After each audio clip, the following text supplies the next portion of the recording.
ಮಟ ಮಟ ಮಧ್ಯಾಹ್ನ ಬಿತ್ತು ಬೆಂಕಿ, ರೈತ ಕಂಗಾಲು. ಅಗಸೆ ಗಿಡ ಬೆಳೆಸಿದ್ದು ನುಗ್ಗೆಕಾಯಿ ತುಂಬಾ ಚೆನ್ನಾಗಿ ಬರ್ತಾ ಇದ್ದು. ನುಗ್ಗೆ ಗಿಡ ಎಲ್ಲ ಕಂಪ್ಲೀಟ್ ಎಲ್ಲ ಸುಟ್ಟೋಗ್ಬಿಟ್ಟಿದೆ. ನುಗ್ಗೆ ಗಿಡ ಮತ್ತು ಅಗಸೆ ಗಿಡ ಎಲ್ಲ ಹೋಗ್ಬಿಟ್ಟಿದೆ. ಅಗಸೆ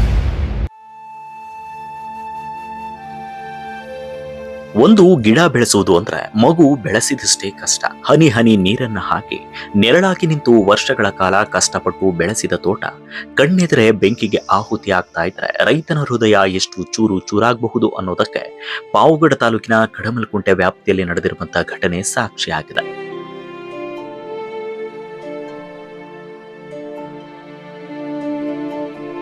ಗ್ರಾಮದ ಸರ್ವೆ ನಂಬರ್ 26ರಲ್ಲಿ ಮಾಜಿ ತಾಲೂಕು ಪಂಚಾಯಿತಿ ಅಧ್ಯಕ್ಷೆ ವಿನೋದಮ್ಮ ರಾಮಾಂಜಿನಪ್ಪ ಅವರಿಗೆ ಸೇರಿದಂತಹ 3 ಎಕರೆ ಅಡಿಕೆ ಹಾಗೂ ತೆಂಗಿನ ತೋಟದಲ್ಲಿ ಇಂದು ಮಧ್ಯಾಹ್ನ ಸುಮಾರು 2 ಗಂಟೆ ವೇಳೆಗೆ ಭೀಕರ ಅಗ್ನಿ ಅವಘಡ ಸಂಭವಿಸಿದೆ.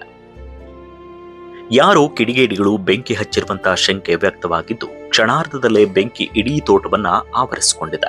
ವರ್ಷಗಳ ಪರಿಶ್ರಮದಿಂದ ಬೆಳೆಸಿದ್ದ ಸುಮಾರು 800ಕ್ಕೂ ಹೆಚ್ಚು ಅಡಿಕೆ ಗಿಡಗಳು ಹಾಗೆ 50ಕ್ಕೂ ಹೆಚ್ಚು ತೆಂಗಿನ ಮರಗಳು, ಉತ್ತಮ ಫಸಲು ನೀಡುತ್ತಾ ಇದ್ದ ನುಗ್ಗೆ ಹಾಗೂ ಅಗಸೆ ಗಿಡಗಳು ಬೆಂಕಿಯ ಕೆನ್ನಾಲೆಗೆ ಆಹುತಿಯಾಗಿವೆ.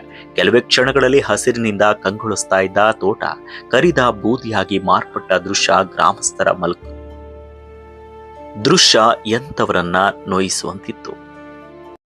ಆಗ ನನ್ನ ಹೆಸರು ರಾಮಂಜನಪ್ಪ ಅಂತ ಹೇಳ್ಬಿಟ್ಟು, ಇದೇ ಪೆನಗೊಂಡ ಮುಖ್ಯ ರಸ್ತೆಯಲ್ಲಿ ಸರ್ವೆ ನಂಬರ್ ಕಡಮಲಕುಂಟೆ ಸರ್ವೆ ನಂಬರ್ 26ರಲ್ಲಿ ನಮ್ಮದು ತೋಟ ಜಮೀನು ಎಲ್ಲ ಮನೆ ಒಂದೇ ಕಡೆ ಇದೆ. ಯಾರೋ ಕಿಡಿಗೇಡಿಗಳು ನಮ್ಮದು 3 ಎಕರೆಯಲ್ಲಿ ಅಡಿಕೆ ಗಿಡ ಇಕ್ಕಿದ್ವಿ.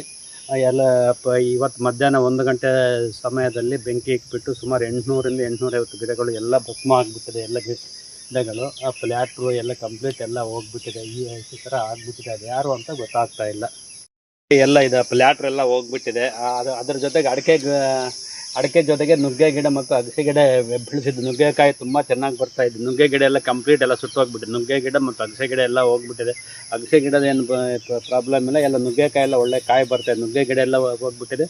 ಅಷ್ಟೊತ್ತಿಗೆ ಫೈರ್ ಇಂಜನ್ಗೆ ಫೋನ್ ಮಾಡಿಬಿಟ್ಟು ಬೇಗ ಬಂದು ಅವ್ರು ಕಂಟ್ರೋಲ್ ಮಾಡಿಬಿಟ್ರು. ಇನ್ನು 100-150 ಗಿಡ ಮಾತ್ರ ಉಳಿಕೆ ಆಗಿಬಿಟ್ಟಿದೆ.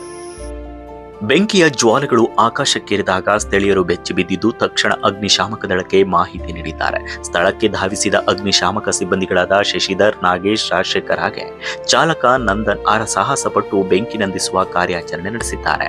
ಅವರ ಸಮಯ ಪ್ರಜ್ಞೆಯಿಂದ ಉಳಿದ ಕೆಲವು ಅಡಿಕೆ ಹಾಗೂ ತೆಂಗಿನ ಸಸಿಗಳನ್ನು ರಕ್ಷಿಸಲು ಸಾಧ್ಯವಾಗಿದೆ. ಈ ಒಂದು ಘಟನೆ ಕುರಿತು ಕಂದಾಯ ಇಲಾಖೆ ಹಾಗೂ ಪೊಲೀಸ್ ಇಲಾಖೆಗೆ ಮಾಹಿತಿ ನೀಡಲಾಗಿದ್ದು, ಅಧಿಕಾರಿಗಳು ಪರಿಶೀಲನೆ ನಡೆಸಬೇಕು ಅಂತ ಗ್ರಾಮಸ್ಥರು ಆಗ್ರಹ ಮಾಡಿಕೊಂಡಿದ್ದಾರೆ. ಕಿಡಿಗೇಡಿಗಳ ಕೃತ್ಯವೇ ಅಥವಾ ಬೇರೆ ಕಾರಣವೇ ಅನ್ನೋದು ತನಿಖೆಯಿಂದ ತಿಳಿಯಬೇಕಾಗಿದೆ.